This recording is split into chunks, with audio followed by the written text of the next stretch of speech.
and gentlemen, the Philippine National Anthem. Bayang magiliw, perlas ng silanganan, alam ng puso, sa dibdib mo'y buhay. Lupang hinirang, buyan ka ng magiting, sa manlulupig, di ka pasisingil, sa dagat at bundok, sa simoy at sa langit mong baghang, may nilang ang tula at awit sa paglayang minamahal. Ang kisap ng watawat mo'y tagumpay na nagtitindig, ang bituin at araw niya kailan pang may magdidilim. Lupa ng araw ng walang pagsinta, ay langit sa atin ko. Aming ligaya na pag may mamapit, ang mamatay ng dahil sa'yo.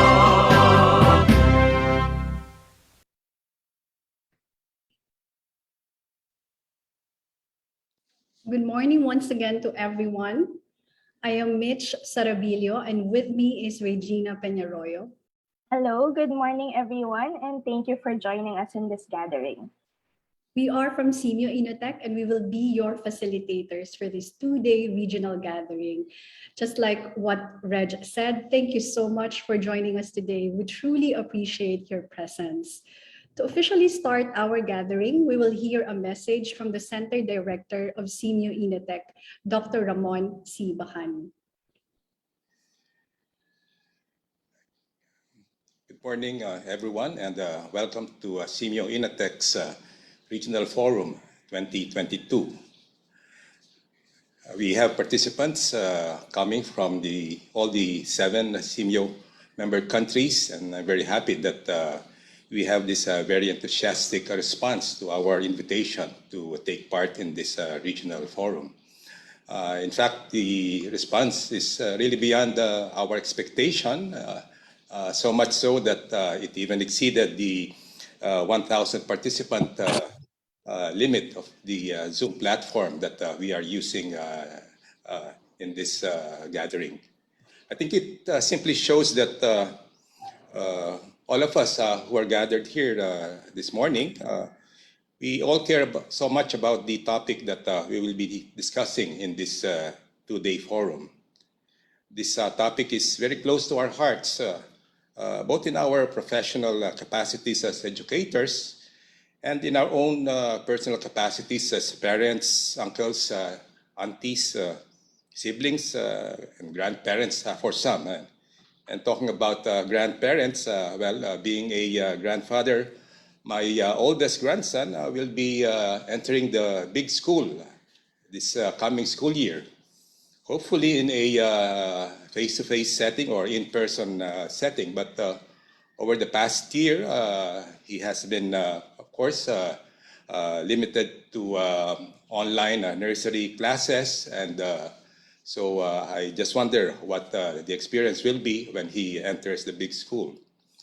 We will have, of course, in the Philippines, more than 1 million young children attending school for the first time, with varying degrees of preparation or non-preparation over the past year or so. No? And we wonder what type of school that they will be enjoying in their generation. This two-day gathering is an invitation for us to open our hearts, to share what's on our mind about the shifts happening in the context school of learning. Since March 2020, when schools around the globe closed, we have not really gone back to the normal traditional schooling. There were some partial reopenings, some countries, some limited face-to-face interaction. Some went into full home-based learning. In some countries with limited internet connectivity and gadgets, they resorted to print-based modules. In other countries, they are implementing hybrid learning. And because learners are at home, hopefully learning, we saw a different type of engagement among our parents. Now, parents and other family members are providing greater support to their children who are at home studying and hopefully learning. School communities have come together to offer help, distributing learning materials and healthcare packages and other types of support for the school. Without us realizing it, all these happenings are redefining the institution we call school. Maybe a new school is being born out of this crisis. This regional forum, therefore, provides us an excellent opportunity to explore possibilities on how we can reinvent the school as a learning ecosystem that inspires engagement for everyone, anywhere, anytime, anyhow. It is an opportunity for us to have a good appreciation of the solutions and innovations being done in various countries. It is an opportunity to identify collaborative programs that would further strengthen cooperation and exchange of educational experiences among education stakeholders and partners. We hope that the conversations that we'll be having during these 2 days will generate ideas and knowledge that will contribute to the global discourse on the future of schools beyond COVID-19.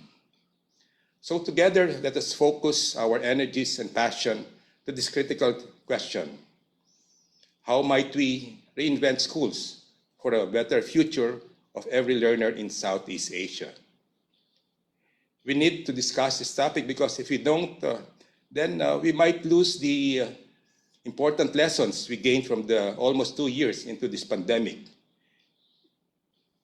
Lessons from, let's say, the use of technology, and we know that in countries they have used different types of technologies, from the very high-end technology to the low-end type of technology. We also recognize, for instance, the role of parents, teachers, and the community in this new type of learning environment. We also have recognized, for instance, the importance of safe and healthy environments to ensure that learning continues despite, for instance, calamities and disasters. So it's important to be able to discuss this topic. Otherwise, we might go back to the old ways and will not be prepared should a similar crisis happen in the future. We will miss the opportunity to improve the education for the future of every learner in the region. Therefore, there is a need for full involvement and participation from everyone. We need to claim the important lessons and recognize the innovations, no matter how big or small, brought about by this crisis. We need to listen to each other. We need to explore the best possibilities for the future of our schools. This is a shared responsibility. Every one of us must take part. All of us who are here today are passionate about the topic, and I do hope that we will surely come out with a lot of breakthroughs and possibilities to our theme, how might we reinvent schools for a better future for every learner in Southeast Asia. At this point, allow me to introduce our keynote speaker for our regional forum. He is currently the chair of the Simeo Inotech Governing Board representing Singapore, Singapore's Ministry of Education.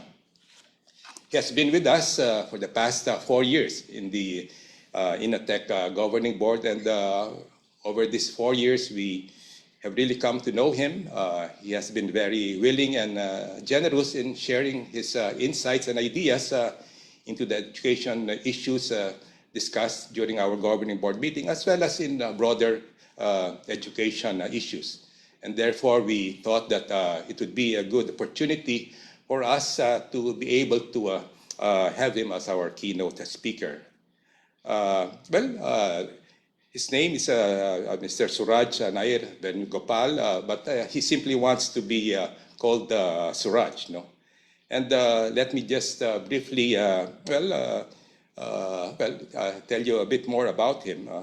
Suraj began his journey in education in 1999 as a teacher and was later appointed vice principal to start the Beacon Primary School in 2007, the only new primary future school in Singapore at that time. Following which, he pursued his Master of Science in Educational Research at the University of Edinburgh, Scotland, and graduated with distinction in 2011. Suraj was later on appointed principal of Tech Y Primary School in December 2012 and led several school transformation efforts over past years, 5 years rather. Suraj has been the Director for Technologies for Learning in the Ministry of Education, Singapore, since December 2017.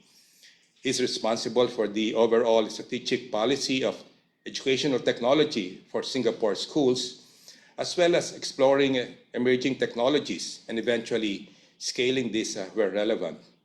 In addition, he oversees the development and implementation of the Singapore Student Learning Space, an online national learning platform for all primary to pre-university students in Singapore. Presently, Suraj is also looking into the areas of artificial intelligence in education, classrooms of the future, and supporting schools in running maker education programs. Friends, ladies and gentlemen, it is my honor and pleasure to introduce to you our keynote speaker for our regional forum, Mr. Suraj Nair, the Director of the Technologies for Learning Branch, Educational Technology Division, Ministry of Education, Singapore. Thank you. Thank you very much, ใส่ Dr. ชื่อก่อน Ramon เลยไหม Bakani. ไปที่ไปนี่ก่อนไปที่วิวนี่ก่อน Sorry, is there some background speech? Can you guys hear me okay? I'm just doing a sound check. Great. Right. Once again, a very good morning, Dr. Ramon Bakani, and thank you for that kind introduction.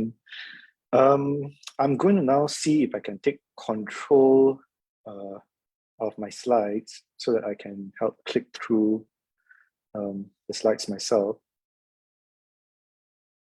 Okay, seems like, oops, okay. I'll be able to go back. Okay, great. Okay, yeah. It's indeed a privilege and an honor to be present here this morning with such a distinguished audience. In preparing for this presentation, I had to think quite long and hard about what I would say to such an esteemed audience. And you know, this topic of reinventing our schools is a very complex one, right? And in a 25-minute presentation, I don't think we have enough time to give it full treatment, right, that it might deserve. So I was quite glad to hear that you've also had like many mini conversations around during this regional forum to talk about this further. And so I've kind of decided that for this presentation today, I would like to take a step back to look at some of the broader issues that we might consider when reinventing our schools. And where relevant, I hope to also present some examples that we in Singapore are trying to do as a means to illustrate the efforts that we ourselves have undertaken in an attempt to transform the teaching and learning experiences of our students. So I framed my presentation in 4 parts. Technically, in terms of looking at the context, I hope to set some context for the presentation, and then we'll deep dive into the actual main bulk of the presentation on the considerations. I'll raise some questions for the call to action segment and then conclude with some final remarks. Okay, so let's get to the context setting. Let me see, get the slide moving.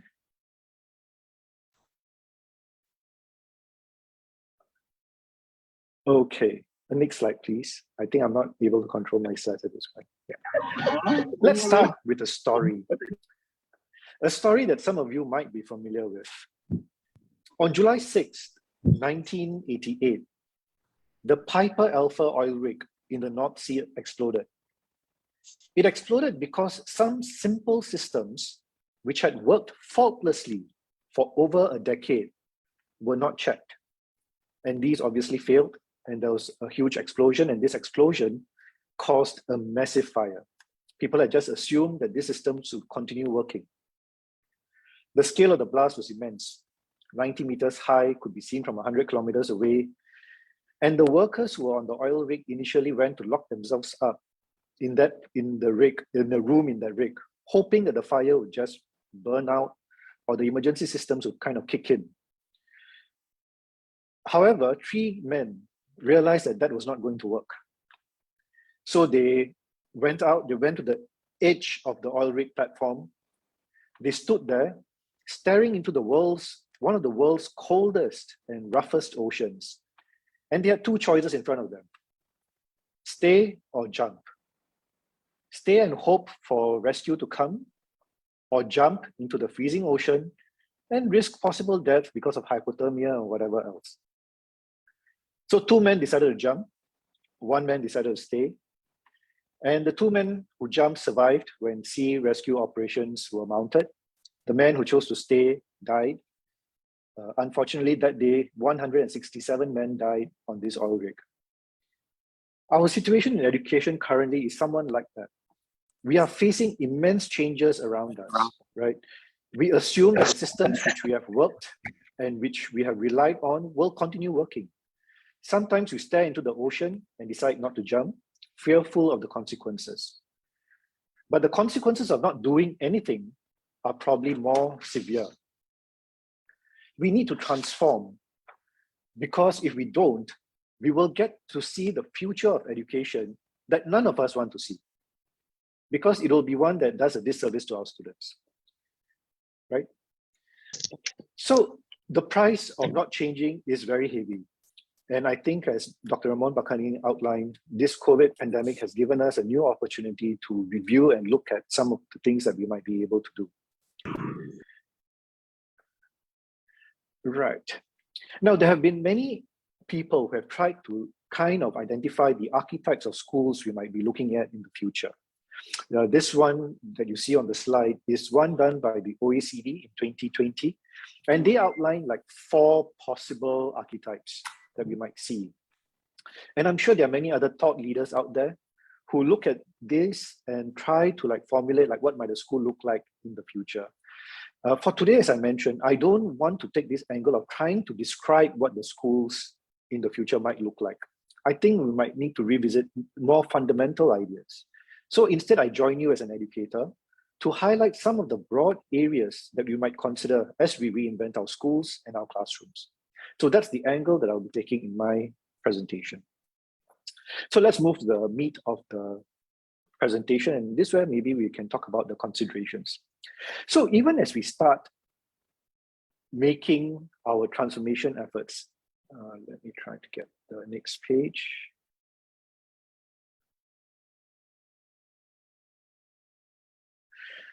Right. Even as we try to make transformation efforts, I think we need to be quite acutely aware of what could constrain us so that we can navigate the hurdles to reach the future that we desire. Now, each of our education systems in our own countries don't function in isolation, right? We have a range of issues that we need to consider. For example, our beliefs in education. If our belief in education is very utilitarian, right? We believe that education is just for the young ones to get a job eventually, then the way we approach some of our decisions might be different. If we look at education as promoting the flourishing of the human spirit, right? Those would also cause different kinds of decisions. If it's a hybrid, we may take a different path altogether. So these things about what our beliefs and purpose about education are is quite critical to examine. We have very rich historical, social, cultural, and political context that we need to contend with. We have the aspirations of our citizens that we have to consider. All these shape the choices we make and will point us to alternatives that we can consider so that we can work with and through the system. And to be honest, at times, work in spite of the system, right? So that the system does not hold us back. It also helps us identify trade-offs. For example, smaller class sizes seems like a panacea for a lot of our issues, right? Education. Smaller class sizes, more attention to kids, right? And many people ask small class sizes. But what would the trade-off be? Would the trade-off be the quality of educators? Would there be other trade-offs? So knowing and even questioning some of these fundamental ideas are important. Otherwise, we may end up getting the right answers, but to the wrong questions. And that would lead us down to a very different road. For example, if we ask the question, how do we reduce class sizes? That answer will be very different if we ask the question, how do we get the most support to the students who need it most? So asking the right question and getting the right answers are probably more important as we think about transforming our schools and our systems.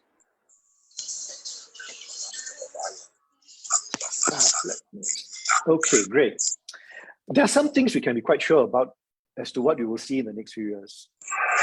Right? And I think we can agree on this. The VUCA world is not going to change. It's not going to disappear, at least as far as we can foresee. And as a result, we'll be seeing different kinds of challenges.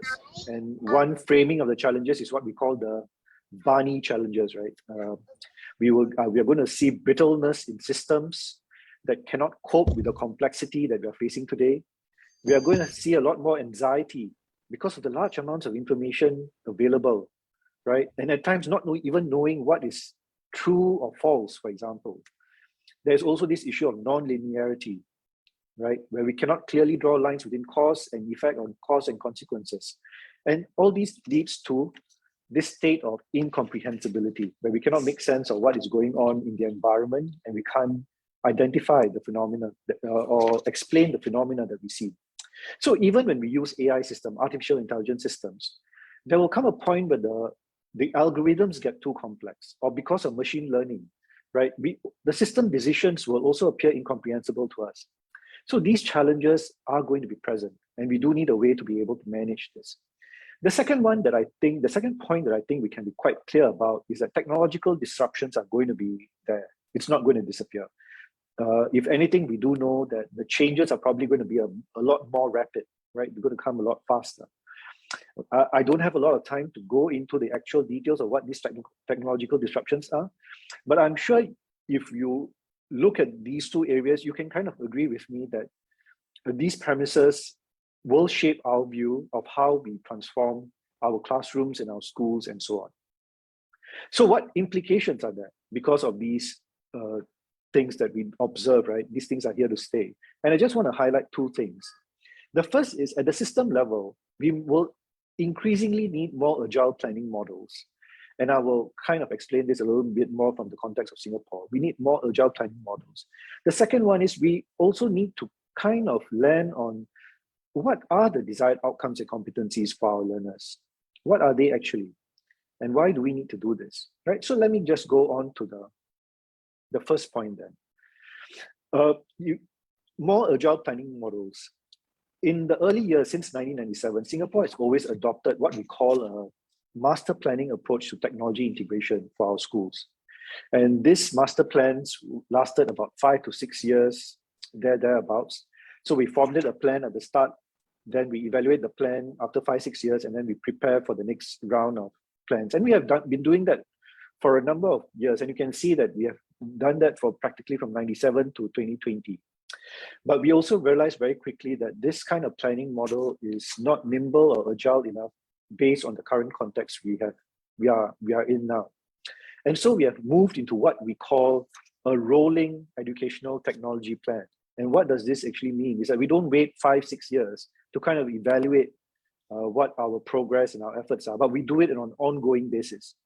And this allows us to bring in new ideas, identify new threats, new opportunities, and incorporate them into our planning process so that we can better identify how to support the transformation of our teaching and learning requirements. Right, so that's how we have tried to make a move out at the system level to modify our planning approaches to be more nimble, more agile, and more responsive to what we are seeing in the external environment. Secondly, this is work in progress. What you see on the screen now, that diagram, is what we call our 21st century competencies. It we have a pet name for it in Singapore. It's our Swiss roll layered cake kind of look, right, of this model. And we are going to look at this a bit more closely to refine it further, because we feel that what we have identified thus far is not sufficient. We do need a refresh, because there are new skills and new competencies that our students will need. And we do this because we use this as the guideline and the anchor, so that our schools and our educators know what is critical to develop in our students. So all of us pull in the same direction when we have a framework like this. So they are aware of what we are trying to work towards in developing our students for this. So broadly, my proposition to you is that in our deliberations in thinking about the transformation of schools and education, we need to put the learner at the center.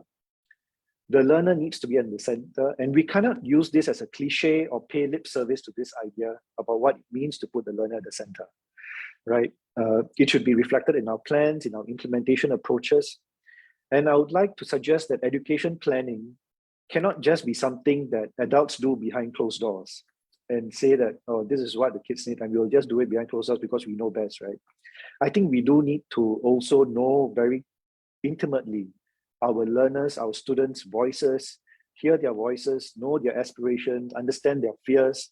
And I believe this is our responsibility and duty as well. And we need mechanisms to be able to surface that from our learners. I need to make a few caveats here at this juncture. All our students in all our countries have a right to education. But there are at times other rights that the children are being deprived of that affects their ability to get a good education. Some of our students don't even have the basic necessities for life, nor the safety and security to be able to go to the schools, right? We do need to get this right. Sometimes schools act as the primary home for some of these children because their natural homes don't provide for what they need. And to be honest and very fair to these schools, it is very, very challenging to balance both the students' fundamental needs as well as to pay attention to the education that they deserve to be future ready. So for the purposes of today's presentation, I cannot talk about how to resolve these fundamental issues because they're too intricately complex, right? And each of us functions in a different context in these spaces. And it requires probably a whole of society effort to resolve. I would make some suggestions about community at the end, but this problem where the fundamental needs of our kids need to be addressed has to be taken at different levels. So instead of being an educator, I'm going to primarily focus my next few slides on talking about the learning experiences. How do we shape the learning experiences? And how might we design and support those experiences? So broadly, I'm going to start with three considerations, right, when we facilitate learning experiences. My first view is that we should rebalance what we consider teacher-centered learning and student-centered learning. We probably need to come to some kind of balance in this. We cannot say that all teacher-centered learning is wrong and that all student-centered learning is good, because there's a time and space and context for each of these. And we need to be able to balance that based on the learning we are trying to drive towards. The second thing I think we also need to be quite clear about is we need to recognize that our students have varied strengths, right? They have varied interests and they have varied levels of home support. Some have special needs. So our plans need to be differentiated, they need to be inclusive. And I think we also need, as a final point, to think about not just what we think the students need, but what students themselves think they need and desire. And I think these needs to come up in our planning frames. If I might move to an example, in Singapore, we rely on what we call an e-pedagogy framework to guide the development of technology-mediated learning experiences. You see a very busy diagram here of the different components we look at when we look at e-pedagogy. And the reason why we do this is to give our educators a clear planning frame when they design the learning experiences for the students. I'm going to zoom in on just three aspects of this framework for our purposes today.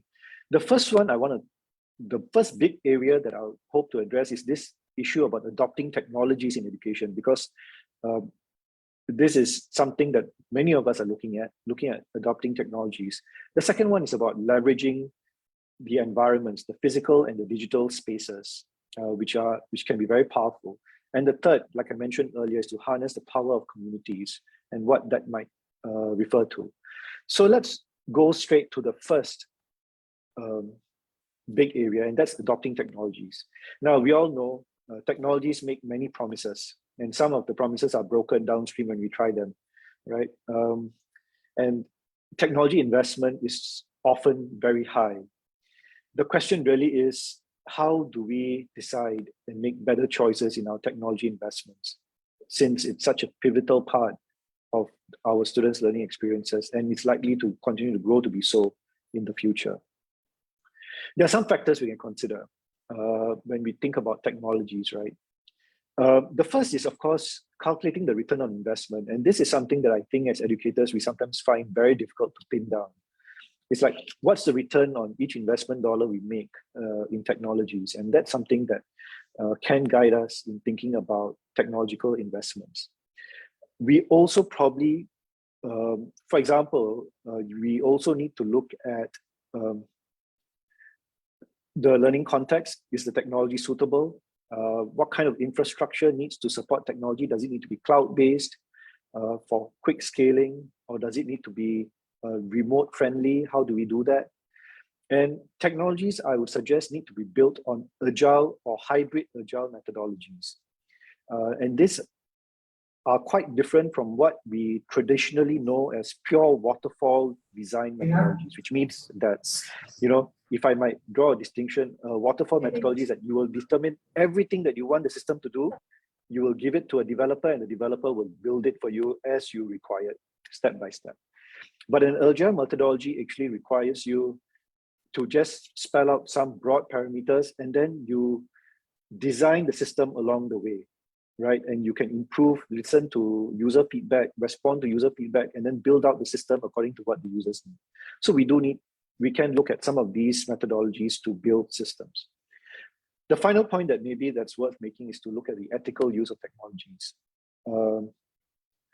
Because in the space of artificial intelligence, while it looks all nice and good, sometimes there are quite important ethical considerations, especially when it comes to issues of surveilling our kids, using their facial data and so on and so forth. And there are ethical considerations that we need to consider when we start looking at more emerging technologies.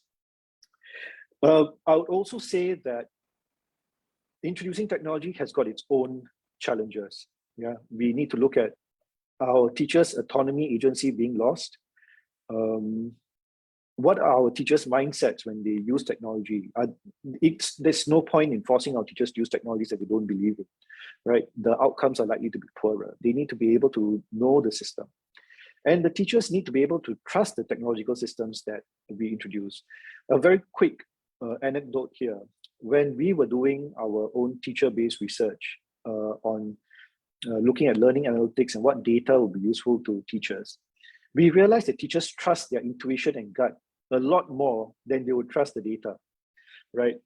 They just know, right? Because they say, I know my kids, right? What is the data, right? I know my kids. The data can't tell me anything. But I think increasingly, especially with artificial intelligence coming to the picture, we need our teachers to be more inquisitive. If the data doesn't meet your intuition, you need to interrogate why, right? We do need teachers to be more curious when they look at data and to be curious about their practices. Okay, this is a major professional development effort. So to just take a quick break from my voice here, I'm just going to show you a quick video on the work we are doing in artificial intelligence in Singapore. It's just our initial efforts, and it's something that we hope to extend into the future. Yeah. So let me see if this works. I can get the sound up. Teachers. Oops, did I mess it up?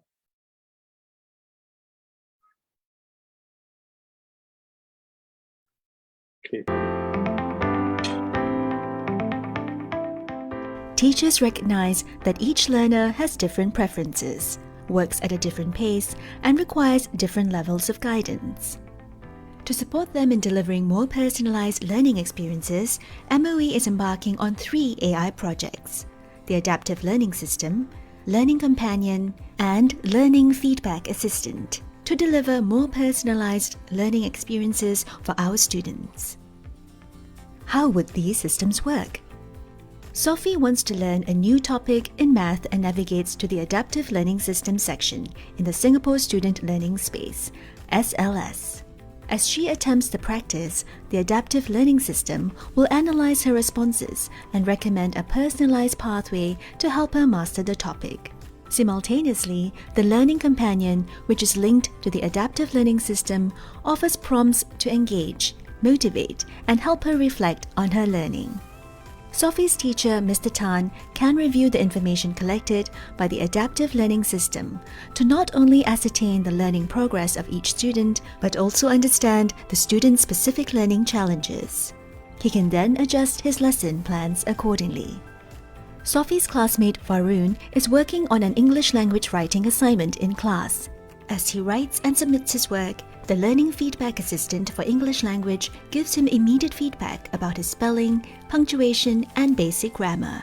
He can discuss this feedback with his classmates and teacher to improve his work. With immediate feedback available, he is motivated to revise his drafts more frequently. At home, Varun continues to review his work and considers whether to accept or reject each piece of feedback given by the Learning Feedback Assistant for English Language. Once Varun is satisfied with his draft, he submits it.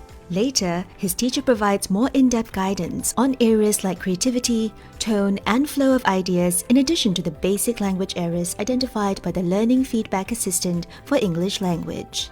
The data from the Learning Feedback Assistant for English Language will also help teachers to better analyze areas of improvement for Varun's class as a whole and their learning progress over time. The AI systems will only use data to support students' learning and allow teachers to better understand students' learning progress.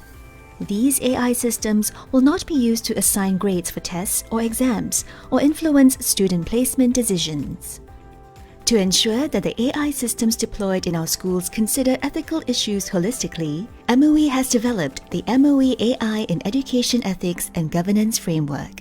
With the AI systems progressively made available through the SLS from 2022, MOE will be a step closer to delivering a more personalized learning experience for every student and to support our teachers to better meet the needs of each learner.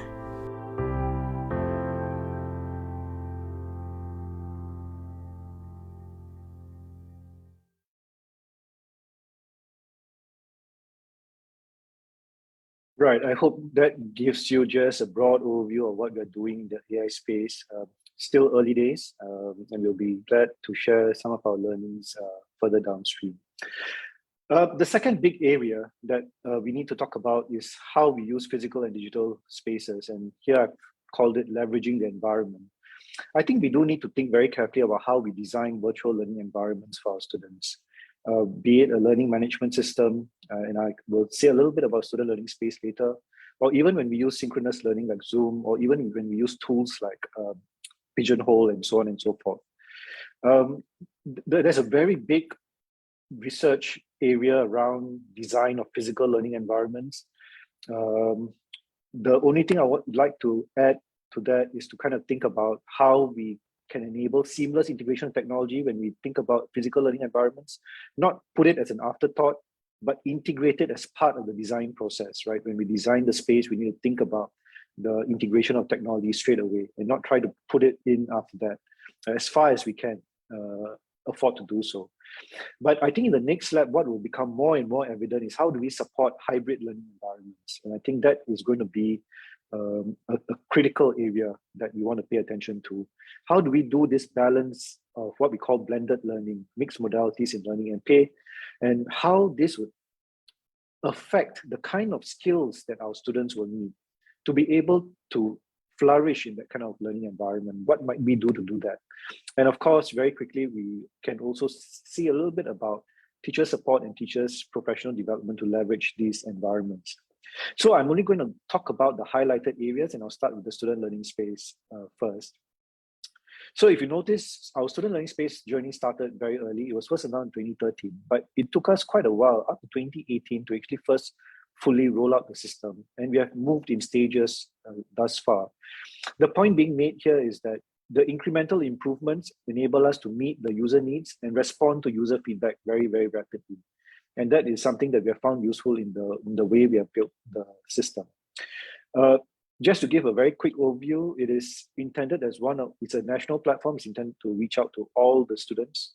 The idea is all the students will have access to quality curriculum-aligned resources for use. We don't restrict the levels that the students can see. If you are in primary 2, you have a great interest in science, you can go all the way up to JC level science if you wish to, right? So we don't restrict the content access. Students can pursue their learning quite independently, and teachers can also use the system to design good tech-based lessons, right? And so we have features that allow teachers to do that. And it also enables our teachers to share their ideas and their lessons with one another. So they build on each other's lesson ideas and keep improving it, right? And that has been something that's been very useful in doing our SLS. Of course, during the pandemic, SLS was a very key platform. It helped us to scale very quickly, helped us to take stock of students' mental wellness, keep track of our at-risk students, and this was very, very critical. And because we needed a large amount of resources to support home-based learning, teachers being able to share definitely supported that, right? I've mentioned this because of the way SLS is designed for our teachers. The teachers use the same language when they think about designing lessons.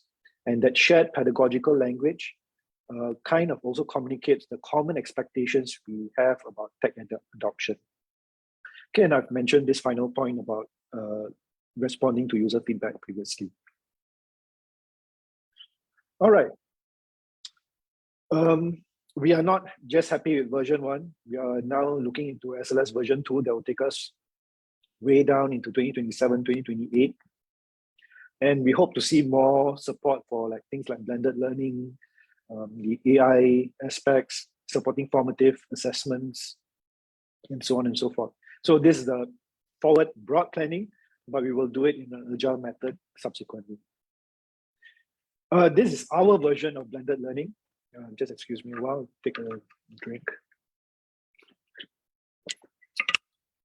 So conventional understanding of blended learning is like a mix of online and offline learning, but I think we are trying to put together a combination of areas to kind of say what blended might look like. It can range from being very structured to being unstructured, asynchronous, synchronous. So you see all these different dimensions, and the different permutations can create new learning experiences. But why are we doing this? Like, for example, when we roll out the blended learning policy for MOE HQ, we are actually looking at our schools, at least starting with our secondary schools, adopting what we call home-based learning days very regularly. So which means it's already built in our system for schools to allow for home-based learning as part of normal curriculum. And on these days, we will cover curriculum, but the students will have more independence in looking at what they want to look at. And we will also use the same day to allow students to explore their own interests, their own passions, whatever they want, right, during that time. So we are creating and freeing up space for our students to be able to do this. So we are also evaluating this to see what the impact would be on the ground and hope that that can be done well. Students need the right skills. Our students are going to move from consuming technology to producing with technology to eventually working and collaborating with technology, right? The shift is just going to come, and that means new skill sets, new competencies required. So we have tried to take a stab at this. We have developed a digital literacies kind of framework to kind of get our students to the right competency levels to be able to flourish in the kind of learning environments we kind of envision for them. Okay, and the final point on supporting teachers here, when we want to leverage environments, is we definitely need to guide our teachers to be able to design these environments. And we do need different guidelines or frameworks to help them. The Singapore teaching practice that you see on the right kind of outlines a model, works with the e-pedagogy framework to kind of say, how do we do effective teaching and learning in Singapore? It provides guidelines for teachers to doing that. The skills future for education is a very structured professional development roadmap that prepares teachers to develop future-ready competencies at different skill levels. So you can range from beginner to very advanced levels, and we tell you, if you want to look at data analytics or learning analytics, what a beginner level would look like, what causes of professional development opportunities might have, and if you want to proceed to the advanced level, how you might do that gradually over your career. So the skills future for educators is a very important milestone for us. I think in schools especially, we also need to kind of look at collaborative and networked learning environments. We do, in Singapore, the teachers have what we call a Singapore Learning Designer Circle. It's actually a Facebook community with close to 20,000 teachers. That's a very small number compared to some of the teachers that a lot of the systems have.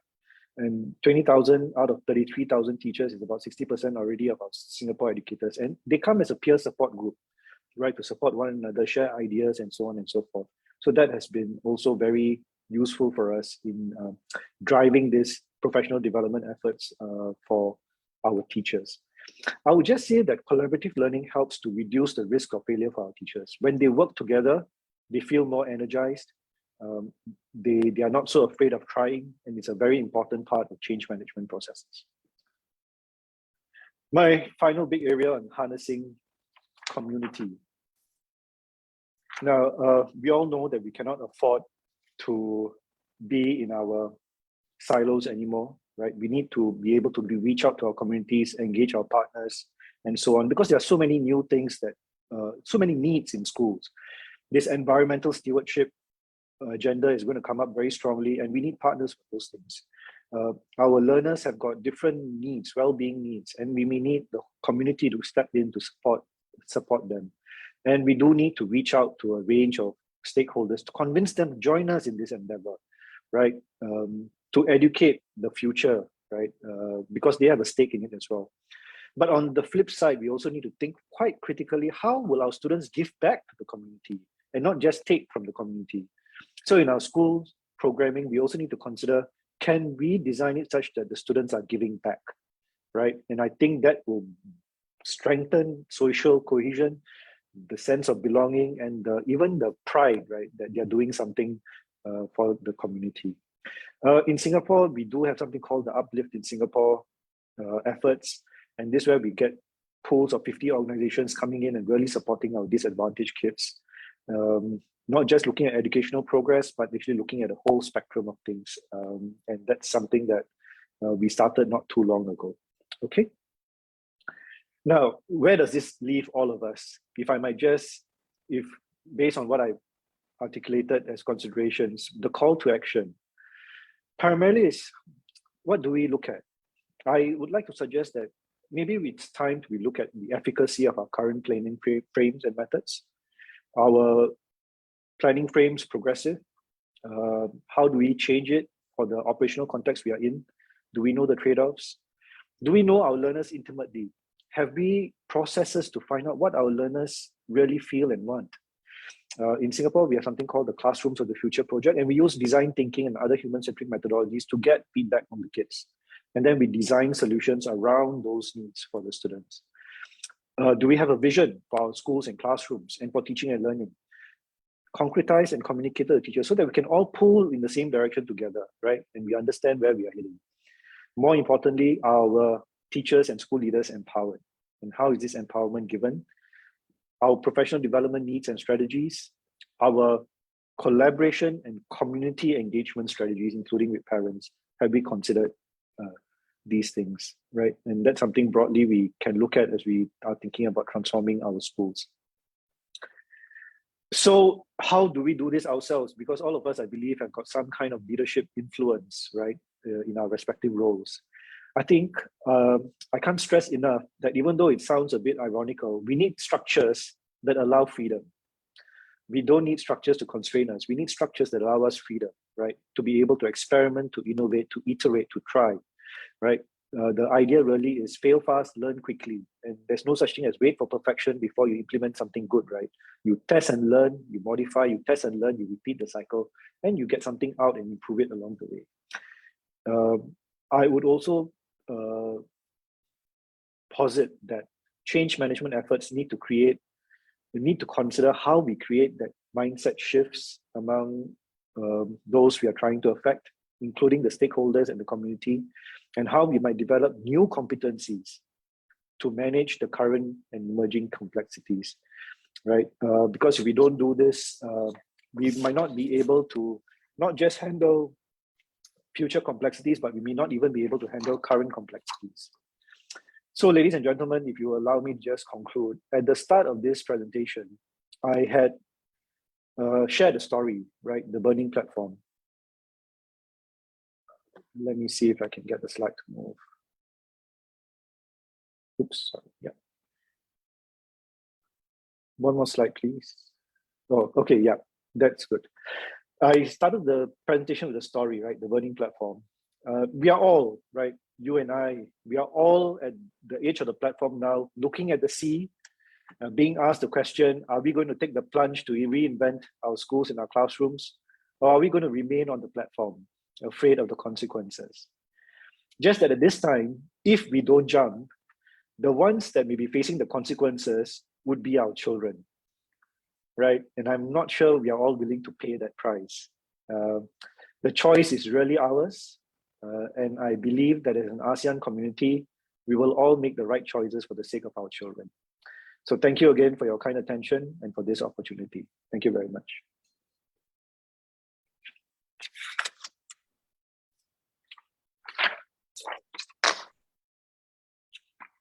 Thank you so much, Director Suraj.